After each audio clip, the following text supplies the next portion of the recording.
Travis Hunter's ADP is completely out of whack. We'll tell you why next.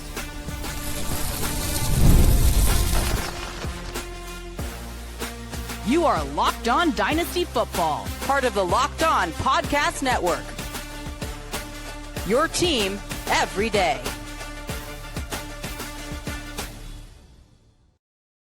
Welcome back to the Locked On Dynasty Football Podcast, part of the Locked On Podcast Network, your team every day. We'd like to thank you for making us your first listen of the day. Today's episode is brought to you by Gametime.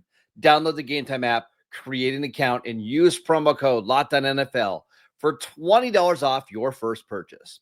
Welcome back. I am your host, Marcus Mosher. You can follow me on Twitter at Marcus_Mosher. You can also check me out over on the Locked On Cowboys podcast. And joining me today, as always, is Michael Fabiano. You can follow him on Twitter at Michael_Fabiano. You can also check out all of his great work over on SI. And speaking of SI, Fabs just released some of his newest rankings, his new Dynasty rankings. So go check them out. But we're actually going to be referencing them today as we take a look at a couple of players that you disagree about a little bit when it comes to ADP. And let's start with Travis Hunter, who dynasty drafters are completely in love with. Why aren't you?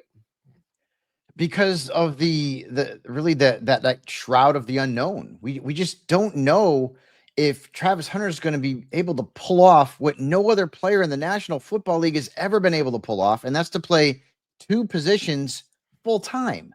And we've seen in the offseason, Jaguars GM James Gladstone has come out and said that there's a bit of a misconception in that it's wide receiver first and cornerback second. We know that he's more of a cornerback first and a wide receiver second, to be quite honest with you. And I went back and looked historically at what would need to happen for Travis Hunter to actually make this miracle happen. And you would have to go back to like the 1960s and Chuck Bednarik to go back and see a player who actually played full-time at two different positions on both sides of the ball. Deion Sanders did it for part of a year, almost a full year, but towards the end of that year, which I believe was 96, he ran out of steam. Michael Irvin was back as well, but Deion wasn't able to play both sides of the ball on a full time. And Deion Sanders is one of the great athletes, not only in the NFL, but I mean, geez, this guy played professional baseball too. For my horrible, rotten Yankees for at one point in his career. So let's look back at what Hunter did last season. He played 1,552 snaps. 1,552, guys. Yeah. And that's not in a 17-game schedule. The wide receiver with the most snaps in FBS last year was Trevor Pena out of Syracuse, which was 566. That's 986 fewer snaps than Hunter. He played 753 snaps on offense and 799 snaps on defense. Now, that's over 13 games. Obviously, the collegiate season is shorter than the NFL season. So let's project that over a full year, Marcus. Why don't we? That's over 2,000 snaps. 2,030 to be exact. That would be 975 more snaps than Jerry Jeudy, who played the most snaps among wide receivers last year. Yeah. In fact, if you combined the snaps that Jerry Jeudy and Tyreek Hill played last year, that's basically what Travis Hunter would have to do. It is insane. And if you're wondering, the defensive back with the most snaps last year was Xavier Woods with 1,211. We saw Travis Kelce come out over the weekend or last week and talked about Travis Hunter. He was on a podcast called Bussin' with the Boys, Will Compton's podcast. And Compton asked him, I mean, what do you think about Travis Hunter? And Kelce came out and said, quote, both sides. See, I don't know how the Jaguars are going to divvy it out. And Kelce went on to say that teams are going to be going after Hunter. They're going to try and make his day miserable. And Kelce also noted that teams will run deep balls at Hunter all day long and really test his stamina. So think about this. If you're playing, again, this is not unrealistic. This is the numbers. We're talking about 2,000 snaps. I mean, you're talking about almost double what any other player is going to play on the field. How long can you keep that up? Now, He's young. And right now he's got a whole bunch of energy. We know that. I mean, they talk about him being the Energizer Bunny at Jaguars mini camps. But realistically, can he do this? Can he go out there and run routes against professional defensive backs on a regular basis and then go back out on the field and cover professional wide receivers at the NFL level? And he's going to be covering some good ones. And as Kelsey mentioned, why wouldn't teams just go after him, go route, just make him run? I mean, that's exhausting. I mean, and he plays in Jacksonville too. It's Florida. It's going to be hot for half of those games. So I hope he does it, Marcus. I do not root against this kid. I hope he does it. I think it would be phenomenal. I mean, you'd be looking at history. This would be historical. But can he legitimately do this? And Marcus, what if he can't? What position do the Jaguars decide that they're going to minimize his snaps? Will it be wide receiver or will it be cornerback? I don't know. I don't think you know, and I don't think the Jaguars even know. So if you're drafting a player, and I love him, again, I love him.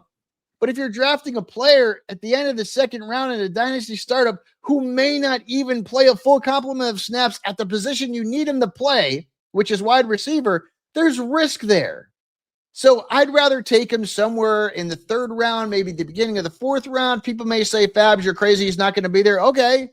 But what happens if you go out and burn a second or third round pick at the top of the third round on a guy who might end up playing more defense than offense, unless you're in an IDP league? That is a scenario that's possible. Sure. It's possible.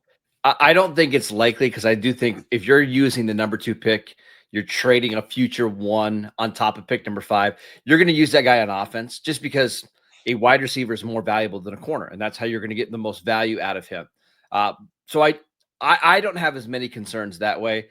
I do want to say one thing about the Heat. Part of it, I understand playing in Jacksonville's hot, but he also played all of these snaps when he was playing in Boulder, Colorado, where the elevation is even higher than Denver. So he's in phenomenal shape. Like I don't worry about the conditioning part of it. I think another thing, I was actually watching a game from 1996 over the weekend because I am a massive nerd. And if you watch one of those games, like the games are just a lot quicker than they are now. Like it's not uncommon now to have a 3.5-hour game. There's more breaks in between plays, or so not between plays, but between like drives. And there's, we get TV timeouts all the time. So maybe it is more realistic to do it now than what Dion was trying to do in 96, just because there's more actual time in game to kind of catch your breath and get ready. But I think ultimately it comes back to me, like when I'm doing my rankings and I'm trying to figure out how to value Travis Hunter, I look at some of the names that are going ahead of him, like Garrett Wilson and Jackson Smith and Jigba and Ladd McConkey. Like those are all really good receivers. I kind of just want to have Travis Hunter on my team because I think he is a special, special talent.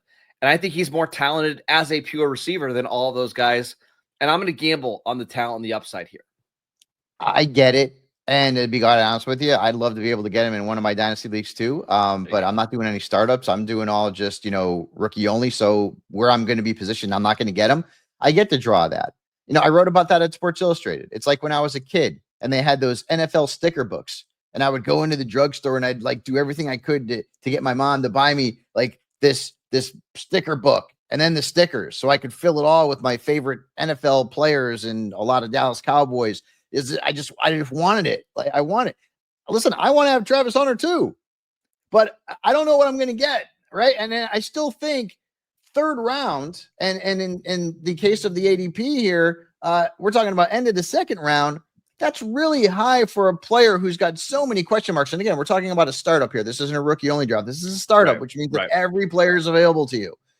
I just am concerned that things may not go the way that we all hope they're going to go. I'm concerned that when you're playing that many snaps, injuries are going to be potentially an issue. I'm worried that after a year or two, when he's done this for 2 full seasons, the Jaguars decide, well, maybe we're not going to do that. And let's see where he plays better at the pro level. Is he a better corner? Is he a better wide receiver? Listen, I have no qualms about him. I would love to have him too. And I think I hope he does it. I want to see history. Yeah, I really do. I want to see history. I just have concerns that going after him, where he's going right now, Marcus, is the end of the second round, basically the top of the third round based on ADP. So he's your wide receiver, what, 1 or 2? Yeah, just depending on your right, wide receiver too, right. probably, right? So, but I think there's risk there. I mean, I'd rather have Rashee Rice, to be quite honest with you. I mean, there's a handful of wide receivers I'd rather have.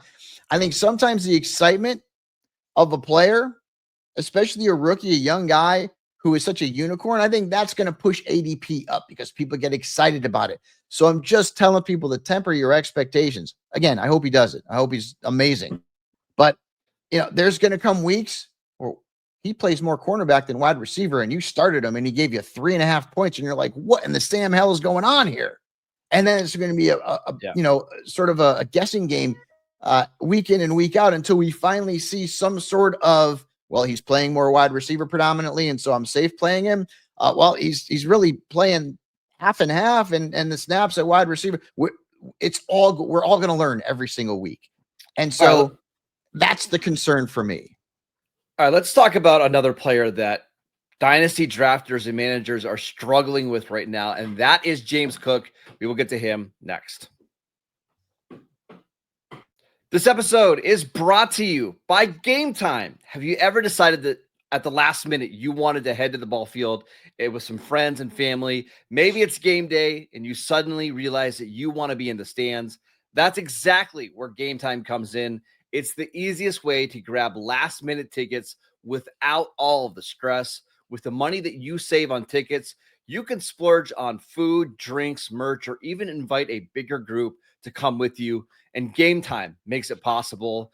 Gametime makes buying tickets fast and simple. Prices on the app actually go down the closer that you get to first pitch. And they've got incredible last minute deals, clear seat views, and a lowest price guarantee that takes the worrying out of buying. Take the guesswork out of buying tickets with Gametime. Download the Gametime app, create an account, and use promo code LOCKEDONNFL for $20 off your first purchase. Terms apply. Again, create an account, redeem promo code LOCKEDONNFL for $20 off. Download the Gametime app today. Last minute tickets, lowest price guaranteed. Welcome back to the Locked On Dynasty Football Podcast. We'd like to thank you for making us your first listen every single day. Fabs, let's talk about James Cook because he's a player that we're seeing being traded a lot in Dynasty leagues because his value is all over the place right now on Dynasty League football. He's being drafted in the RB17, RB18 range, and I don't quite understand it. I don't either. I have him ranked as the RB12. I wonder if maybe people are worried about the contract situation, but he did show up for mini camps, for mandatory minutes. So, I mean, why wouldn't he show out for training camp as well? He's in a contract year, which is his motivation too. So we kind of like that in fantasy. He's 25. He'll be 26 in September. He is a player who has not had a massive workload dating back to his collegiate days. This is not a guy who's going to be carrying the ball as much as Derrick Henry or not even close. He was the RB8 last year. He led the Bills in backfield touches. He averaged 15 touches per game. Now, I get it. Touchdown regression is coming. He had 18 last year. But, I mean, think about that offense.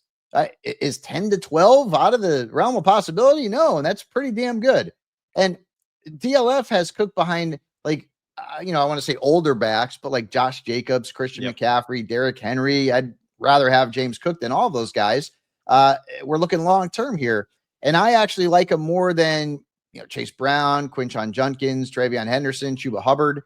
Some people may think that's crazy, especially with the rookies, but with Travion Henderson, I love the talent, but guys, Ramondre Stevenson is still there and he's going to be there for at least a year or two. So I don't know that necessarily we're going to have to write him off completely and Henderson's going to be the featured back for the Patriots. I don't know that it's going to happen right away. So in this offense where Josh Allen is very durable and the Bills get up and down the field and put their offensive players in positions to score fantasy points, I'm a little bit befuddled in terms of why he's going at 17 or 18 among RBs. Yeah, I mean, the touches thing is what gets me is he has less than 900 career touches when you combine his college and NFL numbers together. 630 career touches so far in the NFL. You look at someone like Ashton Genty, who had about 800 touches combined over the last 2 seasons at Boise State. Like, this is somebody who's got a lot of A lot of tread still left in the tire. It's not like he's your typical 25, 26-year-old running back that's already at 1,200 carries. Right. He's also Yep. just not used that way. Fab's like he's used a lot as a receiver. He's used in the screen game. I kind of have a feeling he's going to age like Alvin Kamara, where, Kamara was somebody who earlier in his career didn't get all those big workloads. And now you're still seeing him produce really well into his late 20s and early 30s. That's kind of who he's always reminded me of anyways. Yep. I'm buying him. You look at the last 2 years, the number of running backs that have had at least 2,800 scrimmage yards and 20 total touchdowns. And it's him, Saquon Barkley, Derrick Henry, Bijan Robinson, and Kyren Williams. Like, that's the entire list. He's in that tier. He's producing like a top 6 RB every single week, and yet you can get him at RB 17 prices. I still don't know why he's this cheap. And the Bills didn't do anything in terms of bringing in competition in the offseason. I mean, it's still Ray Davis, and I mean that'll probably be his main competition there. Yep. Right? There's not a whole heck of a lot there that I'm concerned about. So I'll take the dip, I'll take the discount, and I'll grab him all day long. He's entering the prime of his career, and like Marcus said, the touches have not been there historically where you have to worry about him breaking down. I think the Kamara comparison is a good one.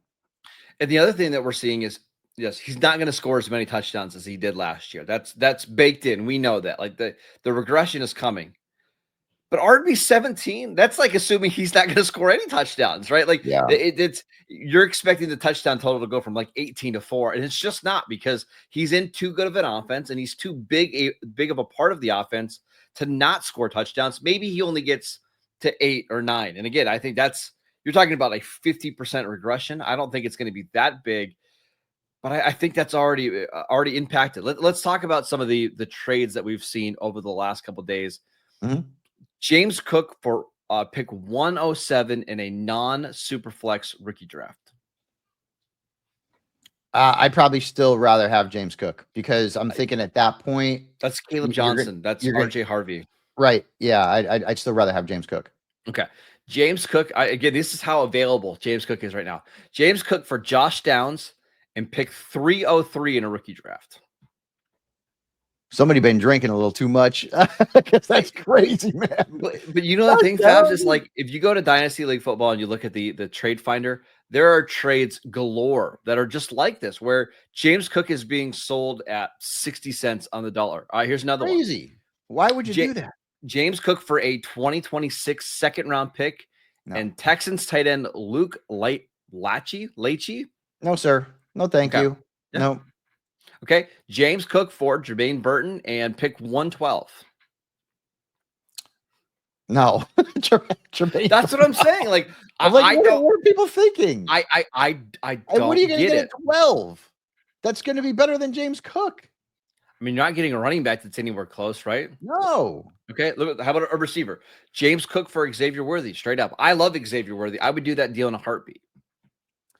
Yeah. See, I guess I probably would too, but that one's close. I'm a James Cook fan. I questioned him coming out of college because of the workload. I didn't know that he could, I didn't know if he could be a true featured back. And listen, he gave up a bunch of touches last year, but he was the majority holder of touches in Buffalo's offense last season. So, but I know you love Xavier Worthy, and wide receivers tend to have a little more value, and they also have a longer shelf life. So let me give you one more running back trade: James Cook and Rachaad White for Trey Benson and Isaiah Pacheco.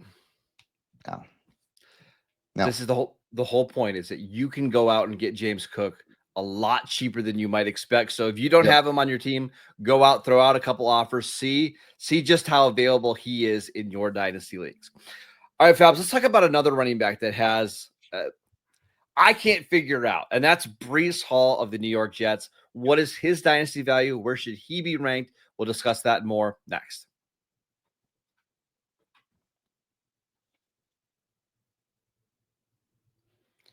Welcome back to the Locked On Dynasty Football Podcast. We'd like to thank you for making us your first listen every single day. For your second listen, check out the Locked On NFL Scouting Show. As training camps get closer and moves are being made, hosts Kyle Krabs and Joe Marino will make you the most informed NFL fan this offseason. Find Locked On NFL Scouting on YouTube or wherever you listen to your podcast. All right, Fabs, let's talk about Breece Hall's ADP, because right now on Dynasty League Football, he's being drafted about RB6, RB7 range. Mhm. That feels too high for me, but where do you land? No, I mean, I've got him right in that ballpark at RB7. And I'm gonna be honest with you, Marcus. I mean, I'm struggling with having him ranked behind Saquon. And right now, Saquon is RB4 over at DLF. And, I've talked about how concerned I am about Saquon this upcoming season and then long term. And long term is maybe only a couple of more years. Breece Hall is also behind, he's getting picked, which was strange, ahead of Omarion Hampton. If you look at unless I looked at the ADP wrong, I was like, wait a minute. Right. So it's that's I got it right here. Breece Hall RB6, Jonathan Taylor RB7. No, I'm not doing that. I'm going with Omarion Hampton there. Yeah. And listen, that 2023 season where he was the RB2, and we've talked about this, a big part of why he pushed up to the second best running back in fantasy football that year was because in the last 3 or 4 games of the season, the Jets were throwing out pretty bad quarterbacks like Trevor Siemian and Tim Boyle, who were just dumping the ball off to Breece Hall, and he was catching passes left and right. I mean, it was crazy. I mean, I remember one game there he had 15 catches, 15 targets and double-digit catches. And then it came crashing back down to earth last year because Aaron Rodgers is going to target his running backs, certainly less than those aforementioned curtain jerkers. But I think the Jets are going to run the ball. I mean, their wide receiver depth is not great beyond Garrett Wilson. We're not looking at anyone who's going to light the fantasy world on fire. So they're going to run the football. Are they going to use Braylon Allen? Sure. Could they use Isaiah Davis? Absolutely. But I still think based on age and based on the fact that I think the Jets are going to be running the ball a lot, and this is a new regime that's not going away anytime soon, that RB7 right in the middle of that RB1 type based on his age and potential workload, I think that's probably a good fit. So this is where I disagree with you and Dynasty Drafters, because I can't have him anywhere close to my top 10 running backs right now. I have him behind players like Travion Henderson, Chase Brown, Quinshon Judkins, who are RB12, 13, and 14 right now on DLF. And a lot of it for me is I just don't think he was very good last year. If you look at some of the advanced numbers from Pro Football Focus, 23rd percentile rushing grade, 33rd percentile missed forced tackle per attempt, 58th percentile yards after contact per attempt, 18th percentile receiving grade. He just was a very average NFL running back. And maybe now that he's another year removed from his torn ACL, he looks a little bit healthier. But Fabs, I don't think this offense is going to be good. I think they're going to run the ball more, but I think this is going to be one of the bottom 7 offenses in the league. I don't think there's going to be a bunch of scoring opportunities. I think this is going to be probably one of the teams that runs the fewest amount of plays on offense because they're going to want to play defense, run the ball, grind out the clock. And I just look at some of these other running backs like Chase Brown, who is in a much better offense, in a much better situation. There's not really anybody there that's going to compete with touches. And we also should mention Breece Hall is in the final year of his contract. That could be a good thing. But I also wonder, is he going to be somebody who bounces around a little bit and is part of a committee in 2026? I understand that he's incredibly young, but I don't like the situation. I think the talent is a little overrated at RB6. I'm out. I'm willing to trade him for 85 cents on the dollar. And in fact, I've already done it multiple times this offseason. I've traded him away because I just don't ever see the value being higher than RB6 moving forward. And I only think it's going to go down. No, and I understand that completely. I think as a fantasy manager, you have to weigh a couple of things, right? He's young. He has been a high-end RB2 as recently as a couple of years ago. I think that's probably his ceiling season. But, you mentioned Chase Brown. Well, Chase Brown is in a great offense, but there's also a lot of weapons in that offense. Sure. And so there's going to be a lot of opportunities that are going to be split up, Jamar and T. Higgins. Whereas with the Jets, I mean, it's Breece Hall and it's Justin Fields and it's Garrett Wilson. And that's the trio that's going to see the most opportunities. And also Fields is more apt to throw the football to his running backs than Aaron Rodgers was last year. So, maybe Breece sees a few more opportunities there as a pass catcher.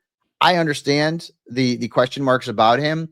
I would just rather, for example, Travion Henderson. Again, we can't just throw Ramondre Stevenson out into the garbage. Nope. He may be there for the next couple of years. He signed a pretty decent contract. And the Patriots wanted weapons. And listen, a lot of these NFL teams, they couldn't give a rat's ass about our fantasy football squads, right? They are all about having depth in the backfield and being utilized players. So one top back doesn't get burned out. And Ramondre Stevenson, there've been times where he kind of seems like he got a little bit burnt out. Antonio Gibson clearly wasn't the answer there behind him in New England, so they bring in Henderson. But that doesn't mean Stevens is going away. Hall is young. I don't think. Listen, I get Braylon Allen. I don't think that Braylon Allen is like a big time concern in terms of getting a lot of touches for the Jets in that backfield. I just don't think it. And with as much as they're going to run, I don't think it's going to matter anyways, because Breece is going to still be, I think, the featured player, with Garrett Wilson in that Jets offense. So would you rather have a guy who's in a great offense, who has shown some flashes, but could end up getting some, losing some touches here and there because the offense is so jacked? Or would you rather have a player who's been there before in terms of being elite and is going to end up seeing a lot of work in an offense that, could end up being, one of the higher in terms of the run percentage teams in the National Football League? And the Jets also, they improve their offensive line in the offseason too.